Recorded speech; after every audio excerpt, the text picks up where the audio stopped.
सभी श्रोताओं का रामायण की कथा में हार्दिक स्वागत अभिनंदन। आज के इस वीडियो में आप सभी के सामने प्रस्तुत है मेघनाथ हनुमान युद्ध। बढ़ते हैं कहानी की तरफ। जम्बूवाली के वध का समाचार पाकर निषाद राज के रावण को बहुत क्रोध आया। उसने 7 मंत्री पुत्रों को और 5 बड़े बड़े नायकों को बुलाकर आज्ञा दी कि उस दुष्ट वानर को जीवित या मृत मेरे सम्मुख उपस्थित करो। राक्षस राज की आज्ञा पाते ही 7 मंत्रिपुत्र और 5 नायक नाना प्रकार के शस्त्रास्त्रों से सुसज्जित असंख्य राक्षस सुबटों की एक विशाल सेना लेकर वो अशोक वाटिका की ओर चल पड़े। इस शत्रु सेना को आते देख पवन पुत्र हनुमान ने किटकिटाकर बड़ी भयंकर गर्जना की। इस घनघोर गर्जन को सुनते ही उनके सैनिक तो भय से ही मूर्छित हो गए और पृथ्वी पर गिर पड़े। अनेक के कानों के पर्दे फट गए। कुछ ने हनुमान का भयंकर रूप और मृत राक्षस वीरों से पटी भूमि को देखा तो उनका साहस छूट गया और वे मैदान से भाग खड़े हुए। अपनी सेना को इस प्रकार पलायन करके देख मंत्रिपुत्रों ने हनुमान पर बाणों की बौछार आरंभ कर दी। बाणों के आघात से बचने के लिए हनुमान आकाश में उड़ने और शत्रुओं को भ्रमित करने लगे। आकाश में उड़ते वानरवीर पर राक्षस सेना नायक ठीक से लक्ष्य नहीं साध पा रहे थे। इसके पश्चात वे भयंकर गर्जना करते हुए राक्षस दल पर वज्र की भांति टूट पड़े। कुछ को उन्होंने वृक्षों से मार मार कर धराशायी किया और कुछ को लात घोंसों, तीक्ष्ण नखों तथा दांतों से छत विछत कर डाला। इस प्रकार उन्होंने जब 7 मंत्रिपुत्रों को यमलोक पहुंचा दिया तो विरूपाक्ष, यूपाक्ष, दुर्धुर्ष, प्रखर्ष और भास्कर नामक 5 नायक तीक्ष्ण बाणों से हनुमान पर आक्रमण करने लगे।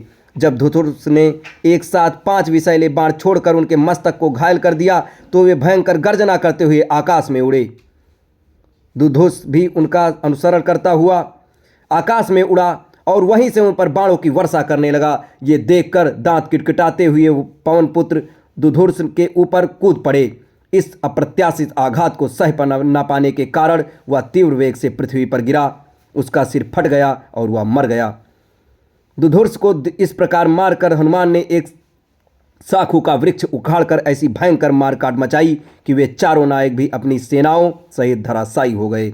कुछ राक्षस अपने प्राण बचाकर बेतहाशा दौड़ते हुए रावण के दरबार में पहुंच गए और वहां जाकर उसे सब योद्धा के मारे जाने का समाचार दिया।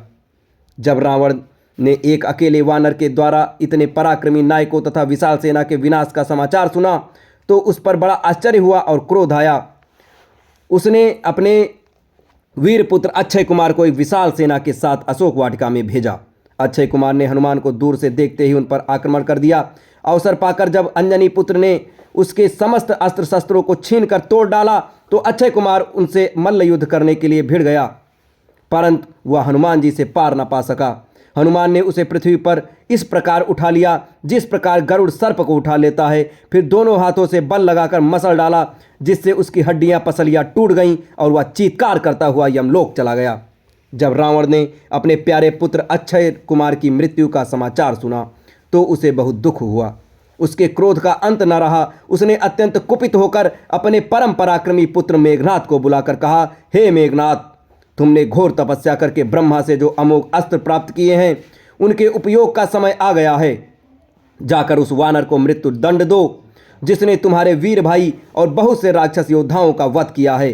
पिता की आज्ञा पाकर परम पराक्रमी मेघनाथ भयंकर गर्जना करता हुआ हनुमान से युद्ध करने के लिए चला।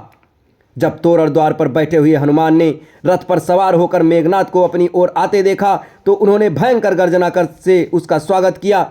इससे चिढ़कर मेघनाथ ने स्वर्ण पंख युक्त तथा वज्र के सदृश वेग से बाणों उन पर वर्षा करने लगा। इस बाण वर्षा से बचने के लिए हनुमान पुनः आकाश में उड़ गए और पैंतरे बदल बदल कर उसके लक्ष्य को व्यर्थ करने लगे। जब मेघनाथ के सारे अमोघ अस्त्र शस्त्र लक्ष्य भ्रष्ट हो गए, व्यर्थ जाने लगे तो वह भारी चिंता में पड़ गया। फिर कुछ सोचकर उसने विपक्षी को बांधने वाला ब्रह्मास्त्र छोड़ा और उससे हनुमान को बांध लिया। फिर उन्हें घसीटता हुआ रावण के दरबार में पहुंचा। अब रावण के दरबार में हनुमान जी ने क्या करिश्मा दिखाया आपको अगले वीडियो में बताया जाएगा। तब तक हमारे साथ बने रहें। धन्यवाद।